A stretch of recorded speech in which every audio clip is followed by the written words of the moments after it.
ایک परिवार में जमाल नाम का शख्स, उसकी बीवी रुकैया और उसके 4 बच्चे रहा करते थे, जिनमें से 3 बेटियां थीं और एक बेटा था। जमाल और रुकैया का सारा तवज्जो उनके लड़के पर ही रहता था। वो अपने बेटे एजाज से बेहद मोहब्बत करते थे, लेकिन लड़कियों से उतनी मोहब्बत ना करते थे। एजाज दिन भर अपने काम धंधे में लगा रहता था और शाम को जब वो अपने घर आता था और अपने बेटे एजाज का चेहरा देखता था तो वह खुशी से झूम उठता था। घर में 3 बेटियां भी थीं और वो भी चाहती थी कि मेरे बाप की तवज्जो हम बेटियों पर हो, लेकिन ऐसा ना होता था। जमाल और उसकी बीवी रुकैया अपनी सारी मोहब्बत अपने बेटे पर ही लुटाते थे। जैसे जैसे वक्त गुजरता जा रहा था, जमाल के 4 बच्चे जवान हो गए थे, 3 बेटियां भी और उसका बेटा एजाज भी। अब जमाल और रुकैया बेगम को अपने बेटे की शादी की फिक्र हो रही थी। अपनी बेटियों की शादियों की बिल्कुल भी फिक्र ना थी। वो चाहते थे कि जल्द से जल्द एजाज का घर बस जाए। एजाज की शादी का रिश्ता ढूंढ ही रहे थे कि तभी ज़ैनब उनकी बड़ी लड़की के लिए एक रिश्ता आ गया। तो जैसे तैसे जमाल ने अपनी बड़ी बेटी का रिश्ता किसी तरह कर दिया और फिर अपने बेटे एजाज की शादी जमाल और रुकैया बेगम ने बहुत ही धूमधाम से की। एजाज की शादी के बाद जमाल ने अपनी दोनों लड़कियों की शादियां भी कर दी थीं। जैसे जैसे वक्त गुजरता जा रहा था, जमाल और उसकी बीवी और बुजुर्ग होते जा रहे थे।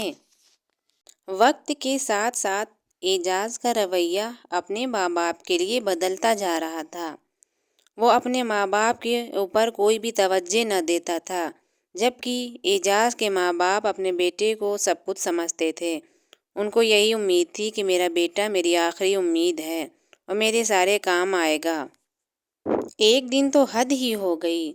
एजाज ने अपने बाप से बहुत बदतमीजी कर ली और लड़ाई झगड़ा कर लिया और नौबत यहाँ तक की आ गई कि वो अपनी बीवी को लेकर घर से बाहर चला गया। अब घर में सिर्फ जमाल और उसकी बीवी रह गए थे। वो दोनों बूढ़े हो चले थे। उनको बहुत अफसोस हो रहा था कि मेरा बेटा हमें छोड़कर चला गया है। जमाल तो बूढ़ा हो चला था और उसकी बीवी से भी अब कोई काम ना होता था। दोनों मियाँ बीवी घर में तन्हा रह गए थे। यहाँ तक कि उनके घर में खाने को भी नहीं रहता था, क्योंकि उनकी बीवी कुछ काम ही नहीं कर पाती थी। धीरे धीरे वक्त ऐसा आया कि जमाल बिस्तर से लग गया और उसकी तबीयत बहुत ही ख़राब हो गई।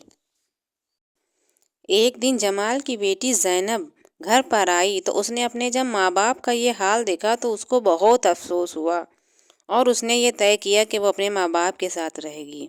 उसने अपने शौहर से कहा कि क्या मैं अपने माँ बाप के घर रह सकती हूँ?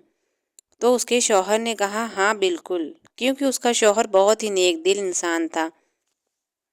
अब जमाल के घर में रौनकें फिर से बढ़ने लगी थीं, क्योंकि जमाल के घर में उनकी 3 बेटियां बराबर आती जाती रहती थीं और उनके दम से घर में रौनक बनी रहती थी।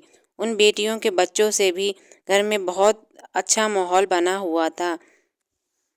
एक दिन की बात है, जमाल अपने बिस्तर पर लेटे हुए थे तो उन्होंने अपनी 3 बेटियों को बुलाया और रोने लगे कि बोले, ए बेटा, मैंने तुम्हें हमेशा से तवज्जो नहीं दी, अपने बेटे को ज़्यादा अहमियत दी, लेकिन मेरा बेटा तो मुझे छोड़कर चला गया और तुम 3 बेटियां ही मेरे काम आ रही हो। मैंने पूरी ज़िंदगी में ये बहुत बड़ी गलती की है। ऐसा कहते हुए जमाल अपनी 3 बेटियों को गले से लगा लेता है और फूट फूट कर रोने लगता है। तो जमाल की बेटियां अपने बाप को समझाती हैं कि कोई बात नहीं अब्बा जान, हम तो हैं आपके साथ, आपकी ज़िंदगी हम लोगों के साथ बहुत अच्छी गुजरेगी। तो मेरे दोस्तों, इस कहानी से यही सबक मिलता है कि हमें अपने बेटे और बेटियों में कोई फ़र्क नहीं करना चाहिए। जितनी अहमियत हम बेटों को देते हैं, उतनी ही अहमियत हमें बेटियों को भी देनी चाहिए। समाज ये सोचता है कि बेटे हमारे आखिरी वक्त में काम आएंगे और हमारी खिदमत करेंगे, लेकिन ऐसा कुछ नहीं है। बेटियां भी बहुत काम आती हैं। इसीलिए कोशिश करनी चाहिए कि अपने बेटे और बेटियों में कोई फ़र्क नहीं करना चाहिए। बेटे और बेटियां एक तरह से होते हैं।